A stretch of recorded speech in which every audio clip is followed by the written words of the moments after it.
8h moins 10, Florent Le Sceau, vous recevez ce matin Bruno Gollnisch, c'est le vice-président du Front National. Bonjour Bruno Gollnisch. Bonjour. Vous êtes ce week-end dans le Vaucluse, puis à Marseille, et vous faites campagne, Oui. car vous êtes candidat à la succession de Jean-Marie Le Pen à la tête du FN, élection mi-janvier à Tours. Qu'est-ce que vous répondez, Bruno Gollnisch, à ceux qui disent que vous avez peu de chance face à la fille du chef, Marine Le Pen? Et je crois que c'est beaucoup plus partagé que certains de vos confrères ne le pensaient. D'ailleurs, vos confrères du Monde, de l'agence France-Presse, du Figaro, du Nouvel Observateur, qui ont suivi le début de ma campagne, sont aujourd'hui beaucoup plus prudents. Je ne suis pas un outsider marginal. Je suis arrivé en tête lors des 3 derniers congrès, y compris lors de notre dernier congrès de Bordeaux, et je reçois sur place un excellent accueil. Je crois par conséquent disposer de quelques atouts, dont le principal est la confiance de beaucoup de membres du Front National. Voilà, donc vous y croyez. Réponse mi-janvier. Mobilisation en baisse hier contre la réforme des retraites. Vous êtes plutôt du côté de Nicolas Sarkozy ou des opposants à la réforme? Non, je comprends l'exaspération de Français qui pensent que c'est toujours aux mêmes qu'on demande des sacrifices, alors qu'il y a des privilèges tout à fait inacceptables, des patrons du CAC 40 qui ne sont pas de véritables entrepreneurs, mais des fonctionnaires nommés par la faveur du pouvoir et qui ont des prébendes absolument invraisemblables. Mais ceci étant dit, 2 chiffres seulement. L'année de ma naissance, il y avait 5 cotisants pour un retraité. La différence entre l'âge de départ à la retraite et l'âge moyen de la vie était de 2 ans. Ça ne veut pas dire que tout le monde mourrait à 67 ans, c'était l'âge moyen de la durée de la vie, mais heureusement il y en avait qui allaient jusqu'à 70, 80 et au-delà, mais c'était une moyenne. Aujourd'hui, ce différentiel a été multiplié par 10, et il n'y a plus qu'un cotisant et demi par retraité. Donc il fallait bien une réforme des retraites. Il est évident, bien sûr, il est évident que si on veut maintenir le niveau des retraites et même l'améliorer, on allait dans le mur. Et la loi qui vient d'être votée vous paraît-elle juste? Je crois qu'elle devrait indexer la durée de cotisation.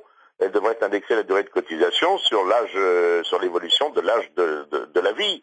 Et si l'on veut conserver les retraites de nos anciens et même les améliorer, je pense qu'aussi on devrait taxer les flux financiers spéculatifs, ça procurerait de l'argent. On devrait taxer les importations en provenance de pays qui pratiquent le dumping social, comme la Chine, qui paie ses ouvriers 20 fois ou 30 fois moins que les nôtres, ce qui ruine nos entreprises.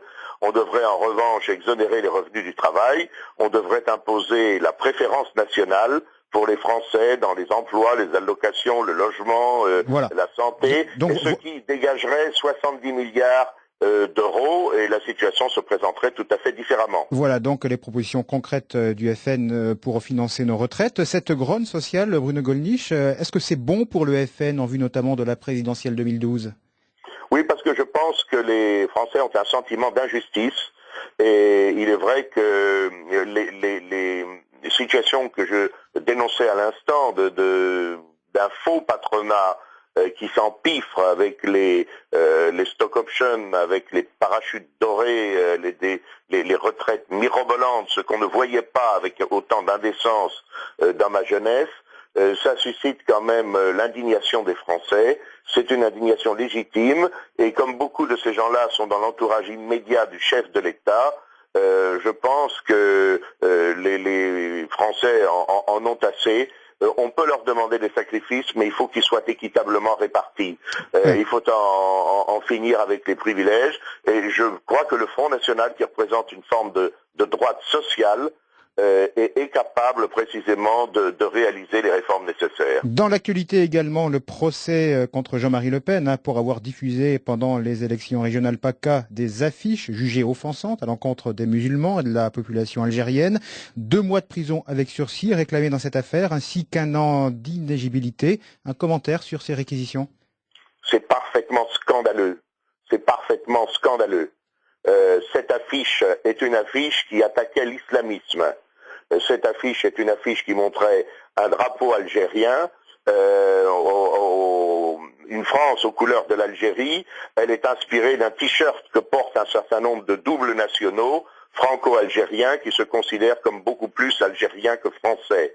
Il y a à l'heure actuelle, malheureusement, chez certains magistrats, des collaborateurs des occupations qui se préparent. Ce sont des sections spéciales de la police de la pensée, et qu'on ose prononcer l'inéligibilité, c'est-à-dire la déchéance du mandat, pour des gens qui sont régulièrement élus par le peuple. Ça a déjà été fait pour Jean-Marie Le Pen. Jean-Marie Le Pen n'a jamais été condamné pour des tripatouillages financiers. Je pense que ce genre de décision me déconsidère que ceux qui les prennent. Ouais, en tout cas, c'est le mandat européen de Jean-Marie Le Pen qui est en jeu dans cette affaire. Merci oui, c'est beaucoup. Un véritable scandale. Qu'est-ce qu'on attend? Est-ce qu'il faut que les gens prennent des fusils? N'est-ce pas? Nous sommes des gens parfaitement respectables. Nous souffrons des lois injustes.